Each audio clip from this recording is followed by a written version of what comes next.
አንድ ሀገር ካሏት እምቅ ሀብቶች መካከል ወጣቱ ትልቁን ድርሻ ይይዛል።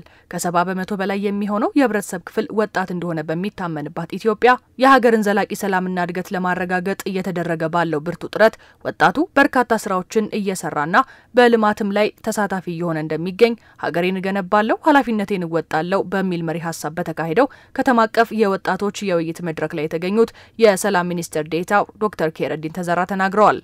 ይሄን ትልቅ አቅም ያለው ወጣት በሀገሩ ጉዳይ ላይ ቁጭ ብሎ የሚጠብቅ ሳይሆን ኦነር ሆኖ ኃላፊነቱን እንዲወጣ መደላደል ተፈጥሮለት ሀገሩን እንዲገነባ ለማድረግ እየሰራ ያለ መሆኑን በዚህ አጋጣሚ እንድትረዱልን። እንዲህ ስናደርግ ሰላማችን አዎንታዊ ሰላም የጸና ሀገራችን ሲንከባለል ከመጡ ችግሮች ወጣ የተረጋጋች የምንፈልገው ብልጽግና የጋራ ራዕይ እንዲሳካ ጉልሚና እንደምትጫወቱ እምቅ አቅማችሁንም ከመረዳት የመነጨ ነው።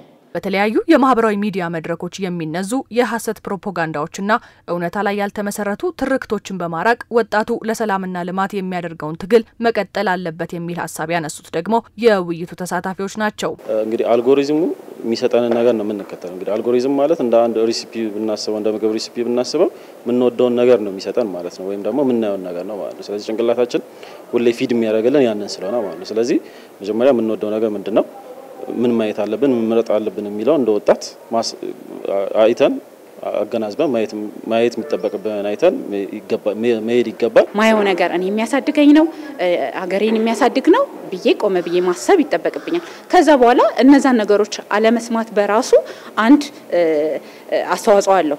ወጣት ተስምነት አለው የሆነ ነገር ሲያደርግም ወጣት ነው የሚባለው። ስለዚህ ይሄን ደግሞ ተሳትፏችን ማጠናከር ያስፈልገናል ማለት ነው። የብልጽግና ፓርቲ ወጣቶች ክንፍ ምክትል ፕሬዝዳንት ፈዲላ አብያ መሰል የውይይት መድረኮች በየደረጃው ሲካሄዱ መቆየታቸውን ጠቁመው ወጣቱ በተጀመረው የልማት ጉዞ ላይ ተሳታፊነቱን ማሳደግ እንዳለበትም ጠቁመዋል። እንግዲህ ማስለምን እጇን ለልመና ማትዘረጋ ኢትዮጵያን ለመፍጠር የተጀመረውን ጉዞ የኛ የጉዞ አካል ሆነን እንግዲህ የመስራት ኃላፊነት አለብን። ከጠባቂነትና ከተረጂነት መላቀቅ ከተጠቃሚነት እንዲሁም ከሌሎች ጉዳዮች ጋር ተያይዞ ከተሳታፊዎች ለተነሱ አስተያየቶችና ጥያቄዎች ምላሽ የሰጡት ሚኒስትር ዴኤታው መንግስት ወጣቱ ላይ በትልቅ ትኩረት እየሰራ እንዳለም ገልጸዋል።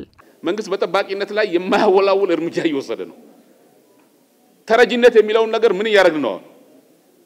ቀላል ነገር እንዳይመስላችሁ። መንግስት የወጣትን ጉዳይ የሀገር የህልውና የብሔራዊ ጥቅምን ዋና አርበኛም ነው፣ ብሔራዊ ደህንነትም ነው። ሀገሬን እገነባለሁ ኃላፊነቴን እወጣለሁ በሚል መሪ ሀሳብ የተካሄደው የውይይት መድረክ ላይ ከ11ዱም ክፍለ ከተሞች የተውጣጡ ወጣቶች ተሳታፊ ሆነዋል።